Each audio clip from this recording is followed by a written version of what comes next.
साल था 1564। भारत की धरती पर एक भयानक युद्ध होने वाला था। एक ऐसा युद्ध जो इतिहास बदल देगा। 5 अक्टूबर 1524 महोबा की धरती पर जन्म हुआ एक ऐसी कन्या का जो आगे चलकर एक महान योद्धा बनेगी। बचपन से ही उसे युद्ध की हर कला सिखाई गई। तलवार, धनुष, घुड़सवारी। वो किसी रानी की तरह नहीं, एक योद्धा की तरह तैयार हो रही थी। समय बीता और उसकी शादी हुई गोंडवाना के राजा दलपत शाह से।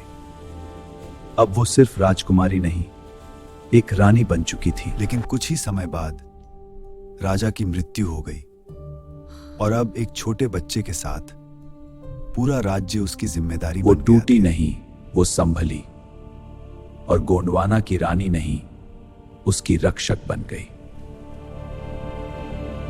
उधर मुगल साम्राज्य अपनी ताकत बढ़ा रहा था और उसकी नजर अब गोंडवाना पर पड़ चुकी थी। और फिर शुरू हुई युद्ध की तैयारी। हर सैनिक मौत से लड़ने के लिए तैयार था।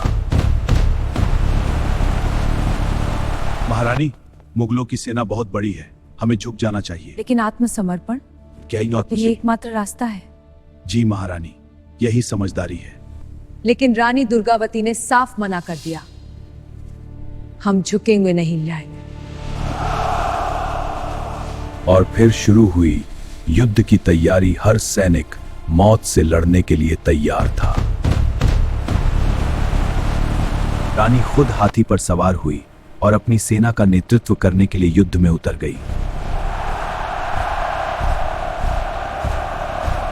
स्थान था नरई घाटी, एक ऐसा युद्ध क्षेत्र जहां से पीछे हटना लगभग असंभव था।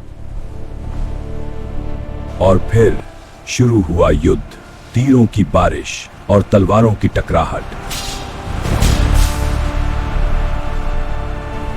यह कोई साधारण लड़ाई नहीं थी, यह एक भयानक युद्ध था जहां हर पल मौत सामने खड़ी थी। सैनिकों, शत्रु पर टूट पड़ो, विजय हमारी है। आगे बढ़ो, पीछे मत हटना। वो खुद तीर चला रही थी, हर वार सटीक, हर निशाना घातक। इसी बीच रानी का बेटा वीर नारायण भी युद्ध में उतरा। एक युवा योद्धा, लेकिन दिल में असीम साहस। उसने अपनी सेना का नेतृत्व किया और बिना डरे सीधे दुश्मन पर टूट पड़ा। युद्ध करो, विजय हमारी है। कम उम्र होने के बावजूद उसकी बहादुरी देखकर दुश्मन भी चौंक गया। वो हर वार का जवाब दे रहा था। वो घायल हुआ लेकिन रुका नहीं, उसने पीछे हटना नहीं सीखा था। नहीं रुकेगा। और आखिरकार वो वीर गति को प्राप्त हुआ, लेकिन उसने आखिरी सांस तक लड़ाई नहीं छोड़ी। हाथियों की गर्जना, घोड़ों की दौड़ और तलवारों की चमक, पूरा युद्ध क्षेत्र एक भयानक दृश्य बन चुका था। लेकिन मुगल सेना की संख्या बहुत बड़ी थी। धीरे धीरे हालात बदलने लगे। तभी एक तीर आकर रानी को लगा।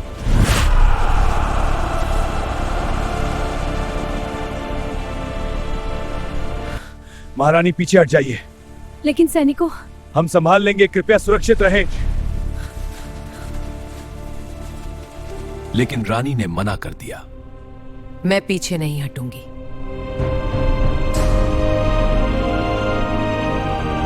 घायल होने के बावजूद वो लड़ती रही, पूरी सांस तक।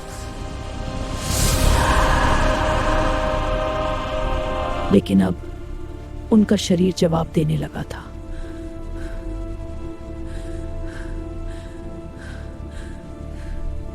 उन्हें समझ आ गया कि अब वो दुश्मन के हाथ पड़ सकती हैं।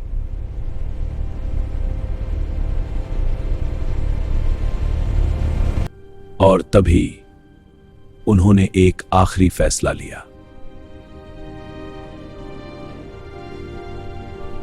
अपने सम्मान और स्वाभिमान की रक्षा के लिए उन्होंने अपने प्राण त्याग दिए। एक रानी जिसने झुकना नहीं सीखा, और इतिहास में अमर हो गई। यह कहानी है उस वीरांगना की जिसने साबित किया कि सम्मान जीवन से बड़ा होता है।